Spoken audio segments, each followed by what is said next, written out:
اور باقاعدہ طور پہ صلح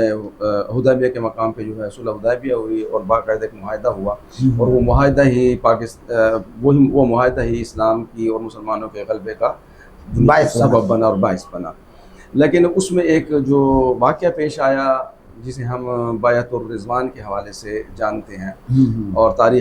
بلکہ تاریخ نے کیا، قرآن پاک نے بھی اسے بیعت الرضوان کے نام سے جو ہے یاد کیا ہے، اور باقاعدہ اللہ تعالیٰ نے آیت نازل فرمائی۔ تو اس حوالے سے اس کا پس منظر اور پیش منظر ضرور بتائیے۔ جی، بیعت رضوان یہ نبی پاک علیہ الصلاۃ والسلام کی اس جماعت کی فضیلت پر ہے جو جماعت بیعت رضوان میں شامل تھی۔ اس کا پس منظر یہ ہے کہ اللہ سبحانہ و تعالیٰ نے اپنے حبیب اور اپنے مصطفیٰ مجتبیٰ جناب محمد الرسول اللہ صلی اللہ علیہ وسلم کو یہ خواب دکھایا کہ آپ حضور علیہ السلام مدینہ سے جا کر مکہ میں بیت اللہ کا عمرہ کر رہے ہیں، اور ہم سب مسلمانوں کے لیے یہ جاننا ضروری ہے کہ انبیاء اور رسل علیہ السلام کے جو خواب ہیں وہ من جانب اللہ وحی الہی پر مبنی ہوتے ہیں۔ تو پیارے نبی علیہ السلام عمرہ کرنے کے لیے نکل پڑے، اور آپ حضور صلی اللہ علیہ وسلم کی معیت کے اندر آپ کے صحابہ کی بھی ایک بڑی جماعت نبی رحمت علیہ السلام کے ساتھ عمرہ کرنے کے لیے نکل پڑی، اور یہ جماعت 14 اور 1500 کے درمیان میں تھی۔ جب حدیبیہ کے مقام پر یہ پہنچے اور کفار مکہ کو اطلاع پہلے ہی مل چکی کہ مسلمان جو ہے وہ عمرہ کرنے کے لیے آ رہے ہیں، تو پیارے نبی علیہ السلام اور آپ کے ساتھ موجود آپ کے صحاب کو حدیبیہ کے مقام پر روک دیا گیا۔ پیارے نبی علیہ السلام نے اپنے داماد جناب حضرت عثمان بن عفان رضی اللہ تعالیٰ عنہ کو اپنا سفیر اور قاصد بنا کر اہل مکہ کی طرف روانہ کیا کہ ہماری غرض و غایت لڑائی جھگڑا کرنا نہیں ہے، ہمارے پاس لڑائی جھگڑے کا کوئی بھی سامان موجود نہیں ہے، اور ہم ہیں بھی حالت احرام میں۔ پیارے نبی علیہ السلام جب مدینہ طیبہ سے نکلے تو مدینے سے نکلنے کے تھوڑی بعد ہی ذوالحلیفہ کا مقام ہے، اور وہ اہل مدینہ کا میقات ہے۔ تو پیارے نبی علیہ السلام نے ذوالحلیفہ سے احرام باندھا، لبیک عمرتن کہا اور روانہ ہوئے، اور کفار مکہ کو میسج دیا حضرت عثمان کے ذریعے کہ ہم حالت احرام میں ہیں اور ہمارا مقصد محض بیت اللہ کا آ کر عمرہ کرنا ہے، عمرہ کر کے واپس اپنے علاقے کو نکل جانا ہے۔ تو جناب عثمان کو سفیر بنا کر اور قاصد بنا کر اہل مکہ کی طرف روانہ کیا گیا، اور اہل مکہ کی طرف حضرت عثمان کو قاصد اور سفیر بنانے میں راز کی بات یہ تھی کہ کفار مکہ بھی عثمان سے حیا کرتے تھے۔ اللہ اکبر، وہ کافر ہو کر اور کفار ہو کر حضرت عثمان رضی اللہ تعالیٰ عنہ کا حیا، ادب اور احترام بجا لاتے تھے۔ اللہ اکبر، جب کافر عثمان کا حیا کرتے ہیں اور فرشتے عثمان کا حیا کرتے ہیں تو کلمہ پڑھنے والے مومن پر تو لازم ہو جاتا ہے کہ وہ داماد مصطفیٰ عثمان ابن عفان رضی اللہ عنہ کا ضرور بھی ضرور حیا کرے۔ اللہ اکبر، تو افواہ پھیل گئی کہ کفار مکہ نے داماد مصطفیٰ جناب حضرت عثمان رضی اللہ عنہ کو شہید کر دیا۔ تو اس موقع پر سورۃ الفتح پارہ نمبر 26 کے اندر اللہ سبحانہ وتعالیٰ نے ہمیں بتایا کہ پیارے نبی علیہ السلام نے اپنے 14 اور 1500 اصحاب سے اس بات پر بیعت لی کہ ہم نے عثمان کا قصاص لینا ہے۔ اور اللہ اکبر، احادیث صحیحہ کے اندر آتا ہے کہ صحابہ نے اس بات پر بیعت کی کہ ہم بھاگیں گے نہیں، اور صحابہ نے اس بات پر بیعت کی کہ ہم عثمان کا قصاص لیں گے، بدلے میں چاہے ہماری موت کیوں واقع نہ ہو جائے، یعنی سادہ لفظوں میں بیویاں بیوہ ہو جائیں، بچے یتیم ہو جائیں، لیکن ہم عثمان کا بدلہ لیں گے۔ قرآن کریم نے کہا ان الذین یبایعونک انما یبایعون اللہ ید اللہ فوق ایدیہم، بہت بڑی بات بیان کر دی۔ یہ جو آپ کے ہاتھ پر بیعت کر رہے ہیں دراصل یہ اللہ سبحانہ و تعالیٰ سے بیعت کر رہے ہیں، اور اللہ کا ہاتھ ان تمام کے ہاتھوں پر تھا۔ اللہ اکبر، ابو المعظم ترابی صاحب ہماری سعادت مندی ہے، ہم صحابہ کرام عثمان کے فضائل بیان کر رہے ہیں۔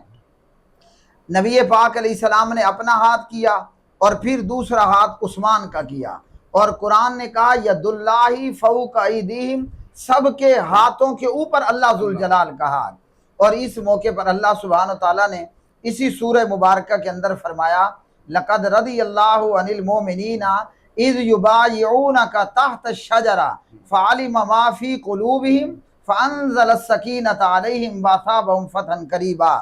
اللہ اکبر۔ نبی رحمت علیہ السلام کے ان 1500 صحابہ کے متعلق اللہ ذوالجلال نے اپنی رضوانیت کا اعلان کر دیا کہ اللہ ان سے راضی ہے، اور جب اللہ کسی سے راضی ہو جاتا ہے تو تا دم حیات اس سے اللہ راضی ہو جاتا ہے۔ ہمارے سامنے ہے، ایک تو وہ صحابہ ہیں جن کا لقب عشرہ مبشرہ ہے، اور ایک وہ صحابہ ہیں جن کو مختلف مواقع پر نبی پاک علیہ السلام نے جنتی ہونے کی بشارت دی۔ جیسے عثمان کو نبی پاک علیہ السلام نے عشرہ مبشرہ صحابہ کی لسٹ کے علاوہ بھی جنت کی بشارت دی، اور یہاں ان 1500 صحابہ کو اللہ ذوالجلال نے یہ کہہ کر خود جنت کی بشارت دے دی کہ رضی اللہ عنہم، اللہ ان سے خوش ہو گیا۔ اللہ اکبر، اللہ اکبر۔ تو یہ بیت رضوان کا جو ہے وہ پس منظر تھا، اور پھر جناب حضرت عثمان رضی اللہ تعالیٰ عنہ واپس آئے اور معلوم ہوا کہ ان کی شہادت واقع نہیں ہوئی تھی۔ تو اسی موقع پر کہنے والے نے کہا کہ حضرات صحابہ نے کہا نحن الذین بایعوا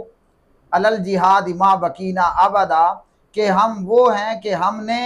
نبی رحمت علیہ السلام کے ہاتھ پر جہاد کی بیعت کی جب تک کہ ہم زندہ ہیں۔ تو اللہ ذوالجلال نے پھر ان صحابہ کرام کی تعریف کی، اور یہ بیت رضوان کا یہ معاملہ ہوا۔ اچھا، آخر میں یہ بھی بتا دیجئے کہ ان کی جو شہادت ہوئی، جو حضور صلی اللہ علیہ وسلم نے جیسا کہ آپ نے بیان کر دیا کہ پیشن گوئی بھی فرما دی تھی، جی جی، اور پھر وہ حضرت حضور صلی اللہ علیہ وسلم کے بعد جب حضرت ابوبکر صدیق رضی اللہ تعالیٰ خلیفہ بنے، ان کے بعد پھر حضرت عمر فاروق رضی اللہ تعالیٰ عنہ، تو 12-13 سال جو ہے ان کی حکومت رہی۔ اس کے بعد پھر حضرت عثمان غنی رضی اللہ تعالیٰ عنہ خلیفۃ المسلمین امیر المومنین منتخب ہوئے، اور پھر تقریباً 12.25 سال انہوں نے حکومت کی۔ صحیح۔ تو اس کے بعد ان کی شہادت ہوئی، تو شہادت کا تھوڑا سا پس منظر اور شہادت کس طرح کس حال میں ہوئی یہ فرما دیجیے۔ جی، حضرت عثمان رضی اللہ تعالیٰ عنہ کی شہادت کے پس منظر کے اندر بلوائیوں نے، اسلام دشمن قوتوں نے حضرت عثمان ابن عفان رضی اللہ تعالیٰ عنہ کے متعلق مسلمانوں پہ پراپیگنڈا کرنا شروع کر دیا، اور یہ جو اسلام دشمن قوتیں تھیں، صبائی قوتیں اور اس طرح کی دیگر لوگ، ان کے پراپیگنڈے کا کوئی ایک نقطہ نہیں تھا۔ مسلمانوں میں انتشار پھیلانے کے لیے انہوں نے مختلف قسم کے جھوٹ اور پراپیگنڈے سے کام لیا، جس میں ایک یہ بھی تھا کہ عثمان اپنے قریب کے رشتہ داروں کو نواز رہا ہے،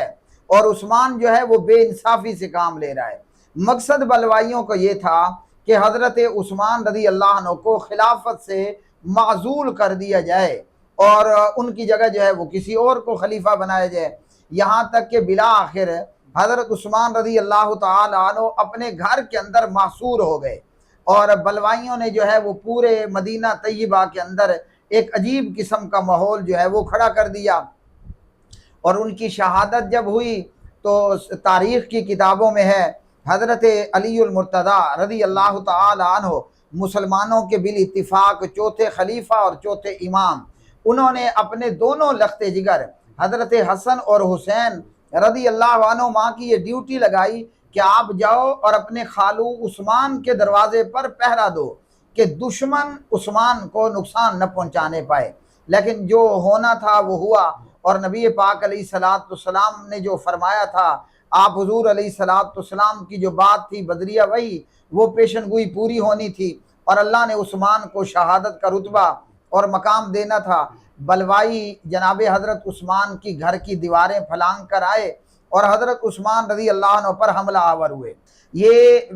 بالعموم صحابہ کرام رضوان اللہ علیہ مجمعین کا ایک عقیدہ کہہ لیں، یا ان کا ایک نظریہ کہہ لیں، یا ان کی ایک سوچ کہہ لیں کہ وہ کسی بھی مسلمان کو ذرہ برابر بھی تکلیف دینے کے حق میں اور حقدار نہیں تھے، چاہے وہ جتنا ہی اسلام دشمن حرکتوں کے اندر کیوں ہی ملوث نہ ہو۔ تو سیرت کی کتابوں میں موجود ہے کہ حضرت عثمان رضی اللہ عنہ روزے سے بھی ہیں، اور حضرت عثمان رضی اللہ عنہ اپنے گھر میں مصحف عثمانی کھول کر قرآن مجید کی تلاوت کر رہے ہیں۔ اسی موقع پر جناب حضرت عثمان کے گھر میں بلوائی جو ہے وہ گھس بیٹھ کرتے ہیں اور حضرت عثمان پر حملہ آور ہوتے ہیں۔ حضرت عثمان نہیں چاہتے تھے کہ میرے ہاتھ اور کسی میرے جو ہاتھ ہیں وہ کسی نام نہاد مسلمان کے خون سے رنگین ہوں۔ تو بلوائیوں نے حضرت عثمان پر حملہ کیا اور حضرت عثمان رضی اللہ تعالی عنہ کی شہادت واقع ہوئی۔ قاری صاحب آپ کا بہت بہت شکریہ۔ ناظرین، حضرت عثمان غنی رضی اللہ تعالیٰ عنہ کا دور، اور اس دور میں انتشار و افتراق کی مسلمانوں میں جو سب سے پہلی سازش تھی وہ یہی سازش تھی جو نام نہاد بظاہر مسلمان بن کر کی گئی، اور پھر حضرت عثمان غنی رضی اللہ تعالیٰ عنہ کو شہید بھی کر دیا گیا، اور یہ مسلمانوں میں پہلی دہشت گردی تھی جو حضرت عثمان غنی رضی اللہ تعالیٰ عنہ کی قتل کی شکل میں کی گئی۔ اسی کے ساتھ ابو المعظم ترابی کو اجازت دیجیے، اللہ حافظ۔